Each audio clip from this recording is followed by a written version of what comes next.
Les seuls 4 exercices dont vous avez besoin pour définir vos abdominaux en seulement 28 jours. Avoir des abdominaux dessinés est, sans aucun doute, l'un des plus grands objectifs pour la majorité des personnes qui fréquentent la salle de sport. Cependant, la vérité est que beaucoup n'obtiennent pas de résultats simplement parce qu'ils ne connaissent pas les meilleurs exercices pour chaque partie de ce groupe musculaire. La plupart tombent dans le piège de ne faire que ce classique exercice d'abdominaux et en plus de le réaliser de manière incorrecte, ce qui nuit davantage à la colonne vertébrale qu'à stimuler réellement les abdominaux. C'est pourquoi tant de personnes ne voient pas de progrès après des semaines d'efforts et finissent même par abandonner l'entraînement de cette région. Le problème, c'est que les abdominaux ne sont pas un seul muscle, mais un ensemble, et chaque partie a besoin de stimuli spécifiques pour se développer pleinement. C'est pourquoi, aujourd'hui, vous allez voir exactement comment définir vos abdominaux en seulement 28 jours, avec seulement 4 exercices que vous pouvez faire à la maison sans aucun équipement, en utilisant uniquement le poids de votre propre corps. Avant de passer aux exercices à proprement parler, il est fondamental de comprendre que les abdominaux sont composés de différents muscles. Nous avons le grand droit de l'abdomen, qui se divise en régions supérieures et inférieures, les fameux tablettes de chocolat. Nous avons aussi les obliques, situés sur les côtés du ventre et qui donnent cet aspect de taille affinée. Et enfin, nous avons le transverse de l'abdomen, qui est le muscle le plus profond et fonctionne comme une ceinture naturelle pour notre colonne vertébrale. La principale erreur que la plupart commettent est de se concentrer uniquement sur l'abdominal traditionnel qui stimule principalement la partie supérieure. Ce serait comme essayer de développer un dos large en ne travaillant que la zone lombaire. Cela ne fonctionne tout simplement pas. Pour des abdominaux vraiment définis et solides, nous devons travailler toutes ces régions de manière équilibrée et régulière. Nous devons aussi clarifier une autre chose très importante. Faire des abdominaux ne brûle pas la graisse localisée du ventre. C'est l'un des plus grands mythes du fitness, et il doit être démystifié une bonne fois pour toutes. La graisse est une chose, les muscles en sont une autre totalement différente. Je sais, ça semble simple, mais beaucoup ne le savent pas.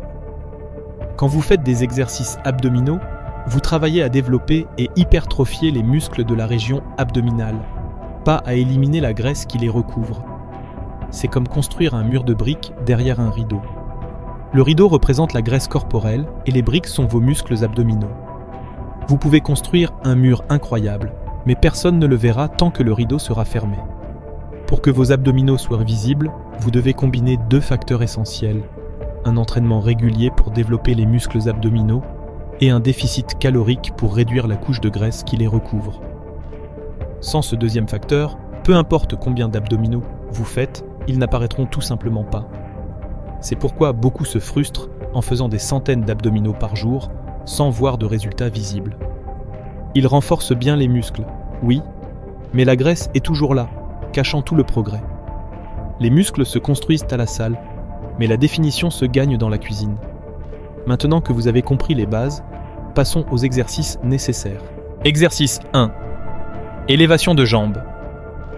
Nous allons commencer avec un exercice puissant pour le bas des abdominaux, qui est généralement la zone la plus difficile à définir, l'élévation de jambes. Ce mouvement est fantastique car il active directement la partie inférieure du grand droit, cette région juste au-dessus du pubis que beaucoup ont du mal à développer.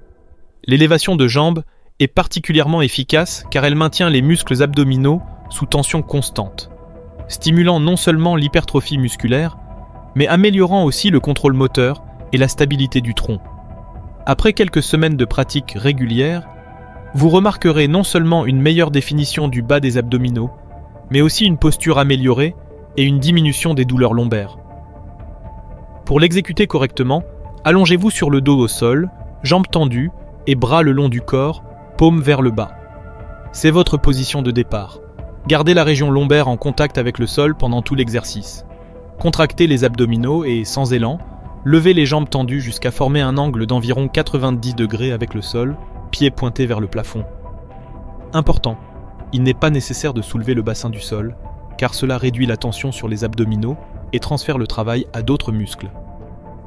Après une courte pause en position haute, où vous devez sentir la contraction maximale du bas des abdominaux, descendez lentement les jambes à la position initiale en contrôlant le mouvement.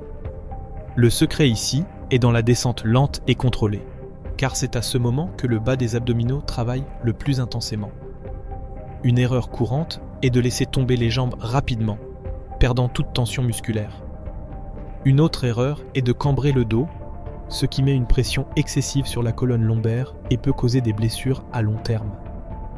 Pour éviter cela, gardez les abdominaux contractés tout au long de l'exercice et, si nécessaire, placez les mains sous la région lombaire pour garantir le contact avec le sol.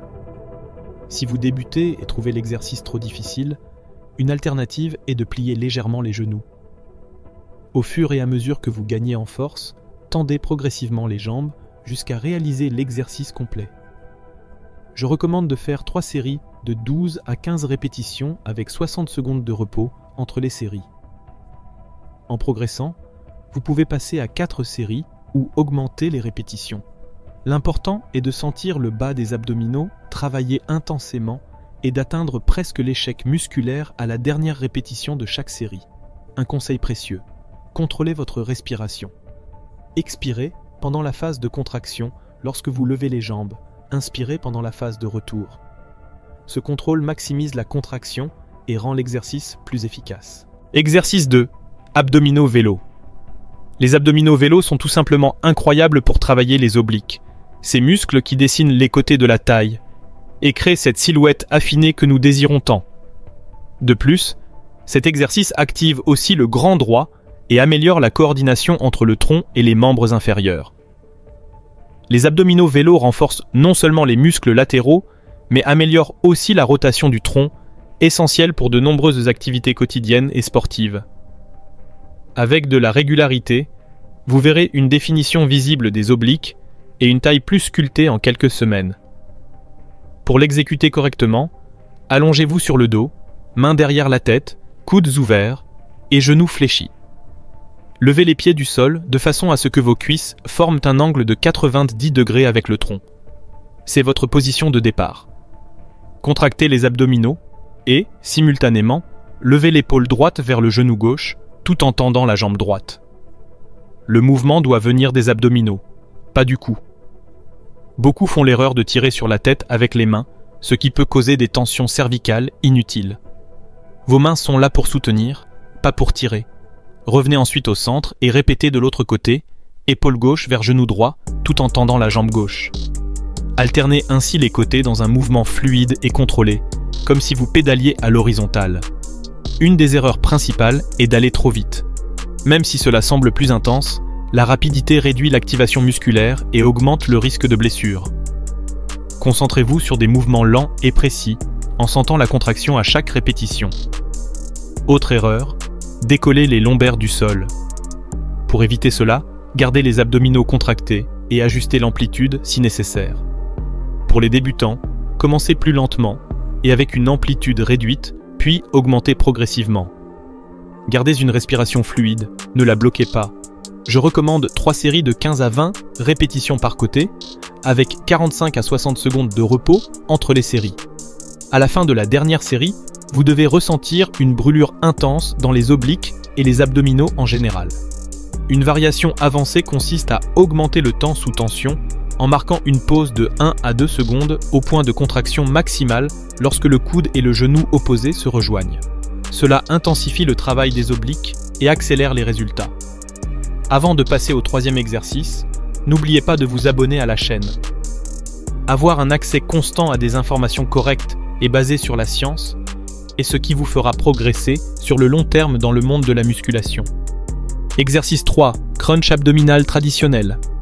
Le 3e exercice de notre programme est le crunch abdominal traditionnel, qui, lorsqu'il est exécuté correctement, est extrêmement efficace pour développer la partie supérieure du grand droit de l'abdomen, cette région qui forme les premiers carrés de la fameuse tablette de chocolat. Lorsqu'il est réalisé correctement et régulièrement, il ne renforce pas seulement et ne définit pas uniquement la partie supérieure des abdominaux, mais il améliore aussi la posture et la stabilité du tronc. Le problème est que, bien qu'il soit l'un des exercices abdominaux les plus connus, la majorité des gens l'exécutent de manière incorrecte, réduisant ainsi ses bénéfices et augmentant le risque de blessure. Pour réaliser le crunch abdominal correctement, allongez-vous sur le dos, genoux fléchis et pieds à plat sur le sol, écartés à la largeur des hanches. Placez les mains croisées sur la poitrine ou légèrement sur les côtés de la tête. c'est votre position de départ. Contractez consciemment les abdominaux, comme si vous essayiez d'approcher les côtes du pubis. Soulevez le haut du dos de quelques centimètres du sol, en gardant la région lombaire plaquée contre le sol. Le mouvement doit être court et contrôlé. Il n'est pas nécessaire de vous asseoir complètement, car cela réduirait la tension sur les abdominaux et transférerait l'effort vers les fléchisseurs de la hanche. Le secret d'un crunch efficace est de se concentrer sur la contraction abdominale et non sur le mouvement en lui-même. Au point le plus haut de la contraction, marquez une pause d'1 à 2 secondes en contractant les abdominaux au maximum. Puis revenez lentement à la position initiale sans relâcher complètement les muscles. Maintenez une légère tension même en position de repos. L'une des erreurs les plus fréquentes est de tirer sur le cou avec les mains ou de donner de l'élan avec les bras. Non seulement cela réduit le travail des abdominaux, mais cela peut aussi provoquer des tensions et douleurs cervicales. Vos mains sont uniquement là pour soutenir, pas pour forcer le mouvement. Autre erreur fréquente, utiliser trop d'élan ou aller trop vite. Le crunch abdominal doit être effectué avec un contrôle total, en privilégiant la qualité de la contraction plutôt que le nombre de répétitions. Un mouvement lent et maîtrisé active davantage de fibres musculaires et produit de meilleurs résultats. Je recommande de réaliser 3 séries de 15 à 25 répétitions, avec 45 secondes de repos entre les séries. À mesure que l'exercice devient plus facile, vous pouvez augmenter la difficulté en ajoutant une résistance, comme tenir un petit poids contre la poitrine, ou en augmentant le nombre de répétitions. Un conseil important pour maximiser l'efficacité de cet exercice: coordonnez la respiration avec le mouvement. Expirez pendant la contraction et inspirez lors du retour à la position initiale. Cette technique respiratoire intensifie la contraction abdominale et améliore les résultats. Exercice 4. Planche classique.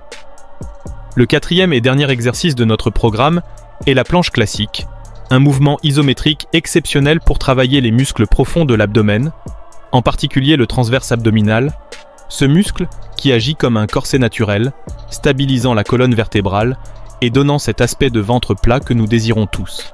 La planche classique est particulièrement précieuse car, en plus de renforcer les muscles abdominaux profonds, elle sollicite aussi les épaules, les bras, les jambes et les fessiers, devenant presque un exercice complet pour tout le corps. Elle améliore significativement la stabilité du tronc, la posture et la capacité à transférer la force entre le haut et le bas du corps dans les mouvements du quotidien. Si vous suivez régulièrement la chaîne, vous savez que les bénéfices de la planche sont nombreux. Cet exercice devrait donc définitivement faire partie de votre entraînement. Voici comment ne plus jamais vous tromper dans son exécution. Commencez en position à 4 appuis. Puis, placez les avant-bras au sol avec les coudes directement sous les épaules. Appuyez-vous sur la pointe des pieds de manière à ce que votre corps forme une ligne droite des talons jusqu'à la tête. C'est la position de la planche. La clé d'une planche efficace réside dans l'activation consciente du tronc. Contractez les abdominaux comme si vous vous prépariez à recevoir un coup. Rentrez le nombril vers la colonne vertébrale et serrez les fessiers. Maintenez cette contraction tout au long de l'exercice en respirant normalement. Une erreur très courante en planche est de laisser les hanches s'affaisser ou se relever, rompant ainsi l'alignement corporel. Des hanches trop basses exercent une pression excessive sur la région lombaire, tandis que des hanches trop hautes réduisent fortement l'activation abdominale. Pour vérifier si votre position est correcte, demandez à quelqu'un de vous observer de profil ou placez-vous latéralement devant un miroir. Votre corps doit former une ligne droite sans courbures excessives. Autre erreur fréquente, la position des mains. Les avant-bras doivent être parallèles entre eux, les mains légèrement fermées. Certaines personnes joignent les mains en prière, ce qui peut créer une tension dans les épaules et détourner le travail abdominal. Pour les débutants, maintenir la position de la planche peut être difficile. Dans ce cas, commencez avec des périodes courtes, comme 20 secondes, et augmentez progressivement la durée à mesure que vous développez force et endurance. Ne vous inquiétez pas si vous commencez avec moins de temps. Il vaut mieux tenir une forme parfaite pendant 20 secondes qu'une mauvaise position pendant 1 minute.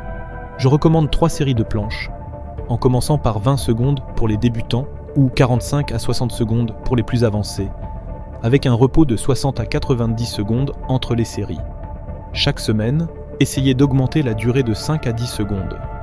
Concentrez-vous sur la qualité de la contraction, pas seulement sur le temps tenu. Pendant la planche, essayez de contracter activement les abdominaux encore plus à chaque expiration, comme si vous vouliez rapprocher le nombril de la colonne vertébrale. Cette activation consciente maximise le travail du transverse abdominal. Pour augmenter progressivement la difficulté, vous pouvez ajouter de petites variations comme des touchés alternés d'épaule, toucher l'épaule, opposée avec la main tout en maintenant la position, ou de petites élévations alternées de jambes, tout en gardant les hanches stables. Enfin, un dernier avertissement très important. Si vous ressentez beaucoup de douleur en exécutant ces exercices, nous vous recommandons de réaliser 5 positions isométriques qui peuvent guérir tout votre corps. La vidéo montrant les bienfaits et comment les exécuter s'affiche maintenant à l'écran. Merci d'avoir regardé jusqu'ici.